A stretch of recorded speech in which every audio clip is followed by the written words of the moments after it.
अजय ने कियारा को उससे कुछ खाने के लिए पूछा पर उसका ध्यान कहीं और ही था। अजय ने कियारा से पूछा क्या वो और कुछ खाना चाहती है, पर कियारा का दिल और दिमाग कुछ और चाहता था। उसकी नज़रें वहीं जाके रुक गई, मानो जैसे उसका मुंह प्यास से सूख रहा हो। अजय उसका चेहरा देखकर समझ गया आखिर वह क्या चाहती है, पर फिर भी वो उसे और सताना चाहता था। वो थोड़ा सा मुस्कुराया और कियारा से कहा क्या तुम्हें ये इतना पसंद आ रहा है? कियारा चौंक गई, उसने अपना सर हिलाया और कहा नहीं मैं तो बस। कियारा का फ़ोन बजा और उसने उठाया। उसके पापा ने उसे जल्दी आने के लिए कहा। कियारा का मन बिल्कुल भी जाने का नहीं, पर फिर भी उसे जाना पड़ा। अजय ने कहा चलो मैं तुम्हें छोड़ देता हूँ। वो दोनों अपनी गाड़ी के पास पहुँचे कि अचानक अबीर आ गया। उसने कहा कियारा तुम यहाँ चाचू के साथ क्या कर रही हो? कियारा ने कहा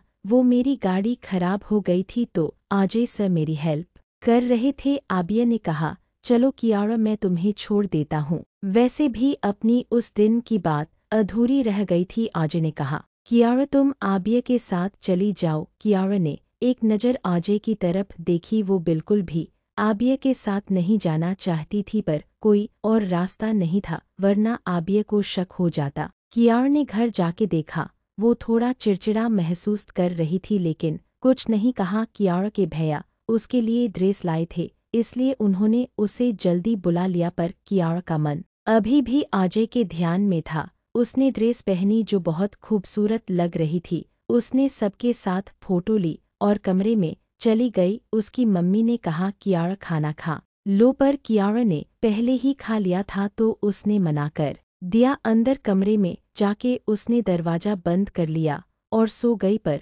उसे नींद नहीं आ रही थी। उससे अजय की याद आ रही थी। अपना ध्यान हटाने के लिए उसने गाने लगा लिए, पर उसका मन नहीं लग रहा। अजय ने कियारा को मैसेज किया कि कल मिलते हैं तुम्हारा कॉलेज खत्म होने के बाद। कियारा ने हाँ कह दिया। कल कॉलेज में जब फ्री टाइम था तो आबिया कियारा के पास आया और कहा कि क्या तुम मेरे साथ खाना खाने चलोगी कैंटीन में? कियारा ने हाँ कह दिया, क्योंकि आखिरकार वो आबिया को पसंद करती थी।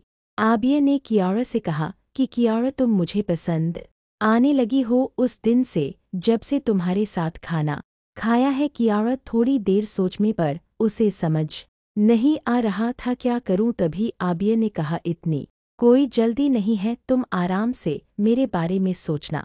उसने कियारा को खाने की प्लेट दी और चला गया। वहाँ से कियारा सोच में पड़ गई। कॉलेज खत्म होने के बाद कियारा जैसे ही कॉलेज से बाहर निकली तो देखा इस बार सामने खुद अजय था। वो खुश हो जाती है और उसकी तरफ जाने लगती है, पर तभी आबिया आ जाता और कहता है चाचू आप यहाँ क्या कर रहे हो? अजय कहता है कि मैं अपने दोस्त से मिलने आया, जबकि वो कियारा को ही लेने आया था, पर आबिया की वजह से वहाँ से चला गया। आबिया कियारा से कहता है कि चलो मैं तुम्हारे घर छोड़ दूँ तुम्हें। कियारा उसके साथ कार में बैठ जाती है। आबिया उससे कहता है क्या ख्याल है तुम्हारा मेरे बारे में? वो कुछ नहीं कहती, क्योंकि उसका ध्यान अजय के पास था। आबिया ने कहा कियारा तुम्हें पता है मैं बस हर पल तुम्हारे बारे में ही सोच रहा हूँ। कियारा ने उसकी तरफ देखा। आबिया ने थोड़ा सा इशारा किया और कहा तुम समझ रही हो न मैं क्या कह रहा हूँ? जैसे ही कियारा ने उसके हाथ की तरफ देखा वो दंग रह गई। उसे समझ आ रहा था, पर फिर भी उसने कुछ नहीं कहा। आबिया ने एक बार फिर उसकी तरफ इशारा का हाथ पकड़ा और उसे उसकी सीट से उठाया। फिर उसने कियारा से कहा इस पर बैठ जाओ, तुम्हें कोई दिक्कत नहीं होगी। कियारा ने कहा आबिया